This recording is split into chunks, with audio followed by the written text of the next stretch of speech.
उत्तर भारत में gun culture को बढ़ावा देकर गैंगलैंड बनाने वाले में सबसे बड़ा नाम गैंगस्टर लॉरेंस बिश्नोई का है। लॉरेंस इतना ज्यादा फुल प्रूफ तरीके से ये काम कर रहा है कि उसके खिलाफ सबूतों को ढूंढने में जांच अधिकारियों को एक लंबा वक्त लग जाता है। उसका नेटवर्क इतना मजबूत है कि वो जेल के अंदर बैठे बैठे ही बड़े कारनामों को अंजाम दे देता है। आज हम लॉरेंस के नेटवर्क के पीछे की रहस्य से पर्दा उठाने जा रहे हैं और आपको बताएंगे कि किस तरह लॉरेंस ने अपना नेटवर्क इतना स्ट्रॉन्ग किया है और उसने कैसे बिना किसी मशक्कत से अपना इतना बड़ा नेटवर्क खड़ा कर लिया। ये पूरी पुख्ता जानकारी हमें हमारे सूत्रों के माध्यम से मिली है, जिन्होंने लॉरेंस से पूछताछ कर हमें गैंगस्टर की पूरे नेटवर्क की कहानी बताई है। तो चलिए जानते हैं लॉरेंस बिश्नोई के सारे पैतरों को। नमस्कार दोस्तों, आप देख रहे हैं क्राइम स्टोरी।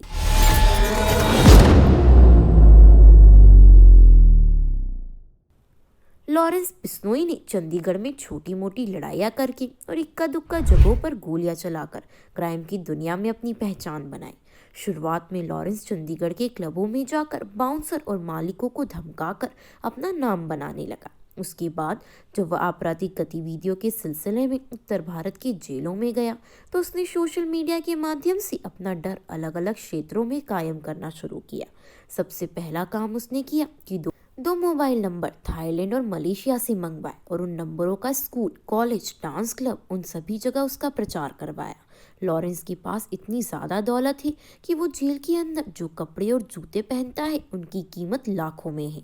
उसे पता है कि पैसे के माध्यम से ही वो क्राइम की दुनिया का बादशाह बन सकता है। लॉरेंस का पारिवारिक नेटवर्क भी काफ़ी स्ट्रॉन्ग है, जो राजनीतिक और पुलिस तंत्र के कई बड़े लोगों से जुड़ा हुआ है।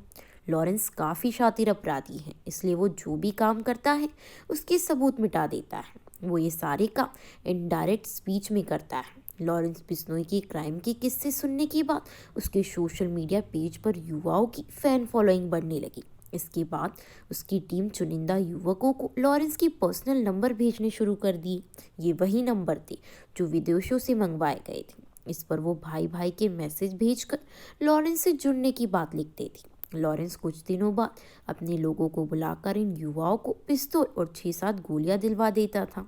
इसके बाद कुछ दिन ये युवा अपने स्कूल और कॉलेजों में इस गन का जलवा दिखाकर खूब मस्ती करते थे और कई जगह हवा में फायरिंग करते थे। जब गोलियां खत्म हो जाती तो ये लोग फिर से गोलियां लेने के लिए मैसेज भेजने लगते थे, लेकिन इस बार हथियारों और गोलियों की कीमत होती थी और कीमत ये होती थी कि लॉरेंस के कहे अनुसार किसी की गाड़ी या उसके घर के बाहर हवा में गोलियां चला रहा है।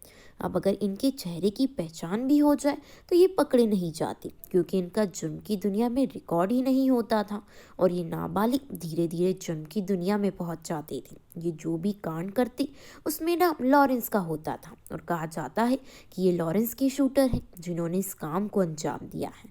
लेकिन अगर ये युवक पकड़े भी जाए तो भी लॉरेंस के खिलाफ सबूत नहीं जुटते, क्योंकि लॉरेंस ने ना तो इनको कभी देखा ना ही लॉरेंस को इन लोगों को देखा। इतना ही नहीं, लॉरेंस और उनकी कभी बात भी नहीं होती।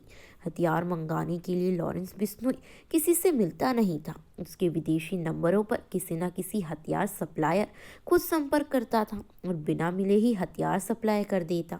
लॉरेंस इन नंबरों के जरिए संपर्क में आए युवकों और हथियार सप्लायर्स की मुलाकात कराता था। इसके बाद दोनों को एक निर्धारित स्थान पर बुलाकर हथियार की डिलीवरी कराई जाती थी।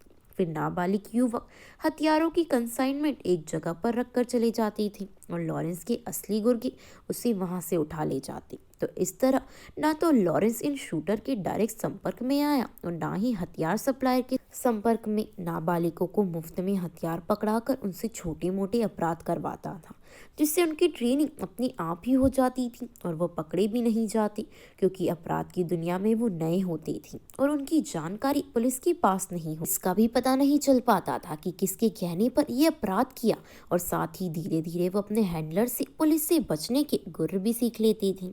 जुर्म की दुनिया में छोटी उम्र में बड़ा कारनामा करने वालों को बड़ी चतुराई से लॉरेंस के संपर्क में लाया जाता और संपर्क आते ही उन्हें लगता कि लॉरेंस इस दुनिया का बादशाह है, क्योंकि पुलिस और एजेंसियां मिलकर भी उसका आज तक कुछ नहीं बिगाड़ पाई। इसके बाद लॉरेंस को ही वो अपना मसीहा मान लेती और उसके गुर्गे के कहने पर कुछ भी करने को तैयार हो जाते।